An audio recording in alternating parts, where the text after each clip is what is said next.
اللہ وملائکتہ یصلون علی النبی یا ایہا الذین آمنوا صلوا علیہ وسلموا تسلیما۔ بسم اللہ الرحمن الرحیم۔ السلام علیکم ورحمۃ اللہ وبرکاتہ۔ آپ دیکھ رہے ہیں حقیقت کے موتی چینل، جہاں ہم آپ کے لیے پیش کرتے ہیں ایمان افروز اسلامی کہانیاں، نصیحت آموز واقعات اور سیرت النبی صلی اللہ علیہ وسلم کے مبارک پہلو۔ آج کی کہانی ہے اولاد کے عروج کا راز، جو آپ کو دیانتداری، تقوی اور حلال رزق کی برکتوں کا سبق دیتی ہے۔ یہ کہانی ایک ایسے نیک شخص کی ہے جس کی دیانتداری نے نہ صرف اسے دنیا میں کامیابی دلائی بلکہ اس کی نسل کو عروج بخشا۔ پوری ویڈیو دیکھیں اور اپنی زندگی کو بدلنے والے اس سبق سے فیضیاب ہوں۔ حقیقت کے موتی پر مزید اسلامی کہانیوں کے لیے چینل کو سبسکرائب کرنا نہ بھولیں۔ ایک مرد صالح مبارک نامی ایک باغ میں عرصہ دراز سے بطور نگران خدمات انجام دے رہا تھا۔ وہ اپنے فرائض کو دیانتداری اور تقوی کے ساتھ سر انجام دیتا تھا، اور یہ دیانتداری اس کے تمام معاملات میں جھلکتی تھی۔ ایک دن باغ کا مالک اپنے مہمانوں کے ساتھ آیا اور مبارک سے کہا، مبارک، ہمارے مہمان آئے ہیں، باغ سے میٹھے انار توڑ کر لاؤ تاکہ ہم ان کی خدمت میں پیش کر سکیں۔ مبارک فوراً انار توڑ کر لایا، لیکن جب مالک نے انار چکھا تو وہ سخت کھٹا نکلا۔ اس پر مالک نے ناراضی کا اظہار کیا اور کہا، ہم نے تمہیں میٹھے انار لانے کا حکم دیا تھا، لیکن یہ کھٹے کیوں ہیں؟ مبارک نے معذرت کی اور دوبارہ جا کر انار توڑے، لیکن وہ بھی کھٹے نکلے۔ مالک نے مزید ناراض ہو کر کہا، تم اتنے سالوں سے اس باغ کی دیکھ بھال کر رہے ہو، لیکن آج تک تمہیں یہ معلوم نہیں کہ میٹھے اور کھٹے انار میں فرق کیا ہے؟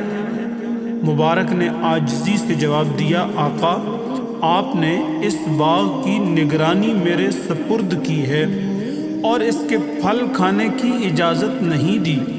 میں نے آج تک اس باغ کا کوئی انار نہیں کھایا، اس لیے مجھے میٹھے اور کھٹے انار کی تمیز نہیں ہے۔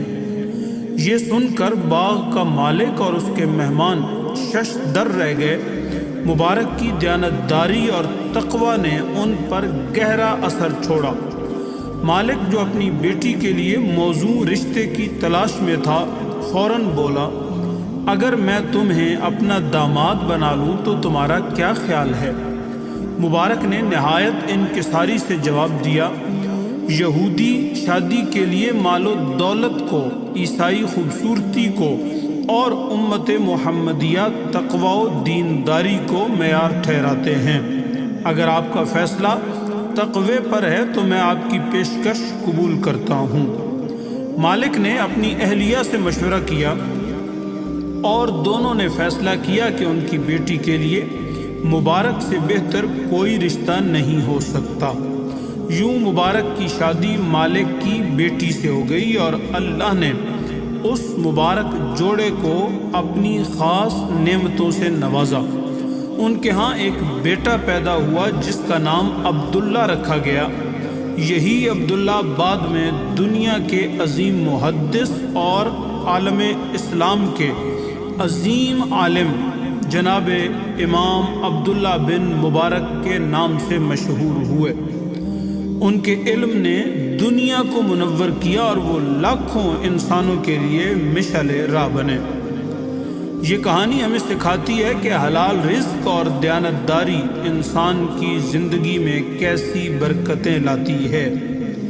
حلال کھانے کے فوائد یہ ہیں کہ نیکی کی توفیق ملتی ہے، اچھے اخلاق پیدا ہوتے ہیں، اللہ کی رضا حاصل ہوتی ہے، آخرت میں جنت کا مستحق ٹھہرتا ہے، اور حرام کھانے کے نقصانات یہ ہیں کہ نیکی کی توفیق چھین لی جاتی ہے، برے اخلاق جنم لیتے ہیں، گناہوں میں انسان مبتلا ہو جاتا ہے، اللہ کی ناراضگی کا سامنا کرنا پڑتا ہے اور اس کا انجام جہنم کی صورت میں ہوتا ہے۔